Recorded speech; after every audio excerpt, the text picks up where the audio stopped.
ঢাকাই সিনেমার একসময়ের জনপ্রিয় নায়ক ইলিয়াস কাঞ্চন বর্তমানে খুব বেশি সিনেমায় দেখা যায় না তাকে। তবে সিনেমা নিয়ে প্রায় সময় কথা বলেন তিনি। ইলিয়াস কাঞ্চন তার অফিসিয়াল ভেরিফাইড ফেসবুক পেজ থেকে নিয়মিত শেয়ার হচ্ছে বিভিন্ন সংবাদের লিঙ্ক, যেই সংবাদ মাধ্যমের প্রধান সম্পাদকের দায়িত্বে রয়েছেন এই চিত্রনায়ক।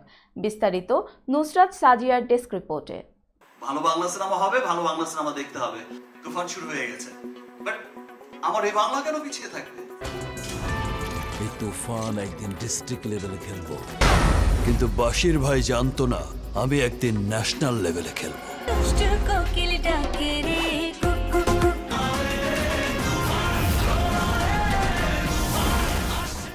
সম্প্রতি ইলিয়াস কাঞ্চনের ভেরিফাইড ফেসবুক পেজে ঢালিউড সুপারস্টার সাকিব খানের তুফান সিনেমা নিয়ে একটি প্রতিবেদন শেয়ার করেছেন।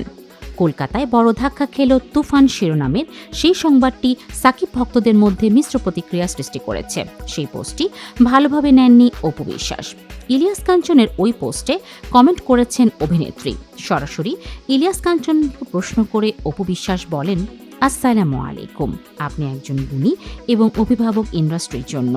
আপনার এই সংবাদটি শেয়ার দেওয়া দেখে ভাবলাম, আসলে কি এটা আপনি? নায়িকার প্রশ্নের জবাবে এখনো কিছু জানাননি ইলিয়াস কাঞ্চন। এদিকে একটি সাক্ষাৎকারে সাকিবের ছবিতে প্রথমবার সুযোগ পাওয়ার গল্প শেয়ার করে আলোচনায় আবার উঠে এসেছেন অপু বিশ্বাস। সোশ্যাল মিডিয়ায় ভাইরাল তার একটি ভিডিও। সেখানে দেখা যায় চিত্রনায়িকা অপু বিশ্বাস কোটি টাকার কাবিন ছবিতে কাজ নিয়ে গল্প বলছেন। সাক্ষাৎকারে অপু জানান, সিনেমাটির কাজ শুরু করার পরিকল্পনা নিয়ে ঈদের দিন সাকিবের বাসায় আলোচনা করা হয়। সেখানে সবাই একত্র হয়ে এদিন সাকিবের বাসায় আড্ডায় মজেছিলেন। এরপর তাকে নিয়ে শুরু হয় আলোচনা। জিজ্ঞাসা করা হয় কে এই মেয়েটা, তার সম্পর্কে খোঁজ নেওয়া হোক। নায়িকা আরও জানান, প্রস্তাবের সেই আলাপনটি ফোন কলে আসে এবং সেই কলটি গ্রহণ করেছিল অপুর পরিবারের কেউ একজন। এরপরে নাকি অপুর বাসায় একরকম অস্বাভাবিক নিস্তব্ধতা বিরাজ করতে থাকে বলে জানান নায়িকা। অপুর ভাষ্য, ওরা বলেছিলেন, আরে মেয়েটা তো সুন্দর দেখতে, কোথায় থাকে খোঁজ বের করো। বগুড়ায় থাকে, সেখানে কি করে? এইভাবে জানতে চাওয়া হয়।